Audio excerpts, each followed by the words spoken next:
बिजली, पानी और स्कूल की समस्या कानकेर में खास करके विपक्ष एकदम खड़ा होगा।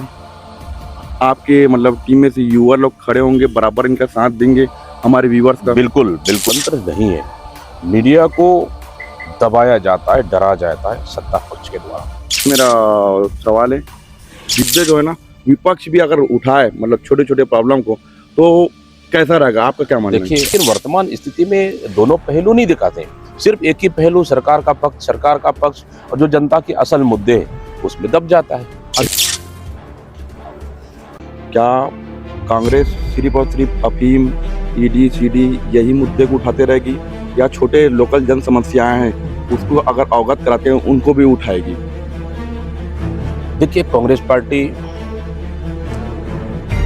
दोनों स्तर का मुद्दे हमेशा उठाती रही है और आगे भी उठाएगी। एक तो गांव से जुड़ा हुआ छोटे छोटे इशू जो जिले स्तर में, लोकल स्तर में उसको उठा रहे हैं हमारे जिला कांग्रेस के अध्यक्ष और वहाँ की टीम।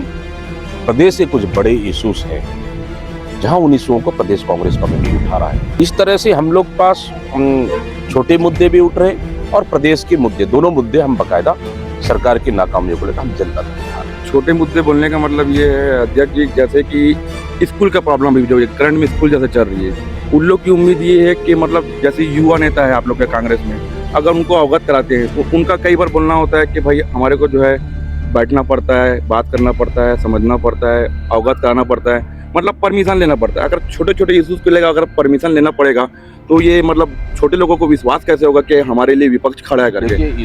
और अभी स्कूल को लेकर के अध्यक्ष जी, यहाँ कानकेर में जो है ना बहुत जगह शिकायत है।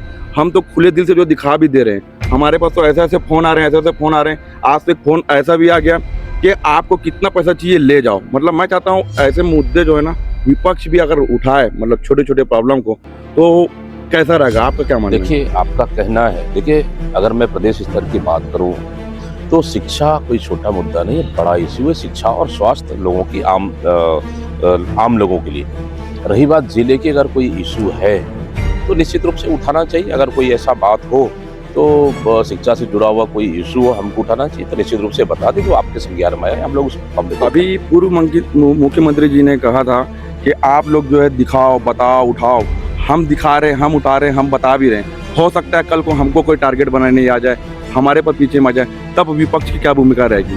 देखिए, ये तो सच्चाई है कि वर्तमान स्थिति में जो लोकतंत्र है वो पूरी तरह से सरकार के कब्जे में है और मीडिया कहीं न कहीं स्वतंत्र नहीं है। मीडिया को दबाया जाता है, डरा जाता है सत्ता पक्ष के द्वारा। लेकिन फिर भी आज बड़े मीडिया ना सही, छोटे मीडिया आज भी जनता को सीधा कवर कर रहा है, सच्चाई से नहीं डर रहा है। ये चीज़ आज भी लोकतंत्र में जिंदा है।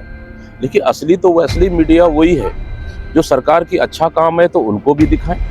अगर सरकार ने कुछ कमियां है जो जनता की मुद्दों या जनता के लिए करना चाहिए उसको भी दिखाएं। दोनों पॉजिटिव और निगेटिव दोनों पहलू को दिखाएं। लेकिन वर्तमान स्थिति में दोनों पहलू नहीं दिखाते हैं। सिर्फ एक ही पहलू सरकार का पक्ष और जो जनता के असल मुद्दे हैं उसमें दब जाता है। अभी असली है कि दोनों पहलू को दिखाएं। अभी नक्सल मुक्त जो बता रही है और जो दिखाया जा रहा है, बताया जा रहा है, उसमें आप क्या बोलोगे? देखिए, नक्सल मुक्त सरकार तो बड़ा दावा कर रही है, चलो ठीक है, कुछ सरेंडर भी हुए, कुछ एनकाउंटर भी हुए और सरकार में कई फर्जी एनकाउंटर भी हुए, दोनों चीजें। लेकिन सरकार ने दावा था 31 मार्च को खत्म करेंगे। बोले ठीक है, आज तो 28 तारीख, तो 2-3 दिन और बाकी है।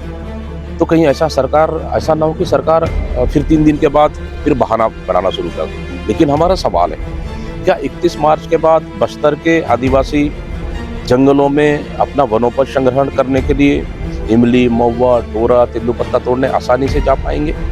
उनको कोई रोक टोक नहीं होगा? अगर जंगल जाएंगे तो फिर कहीं फर्जी एनकाउंटर तो नहीं होगा?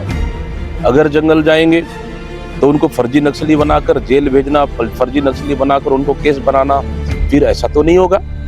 क्या इसके लिए सरकार श्योर कर रही है क्या, गारंटी दे रही है क्या?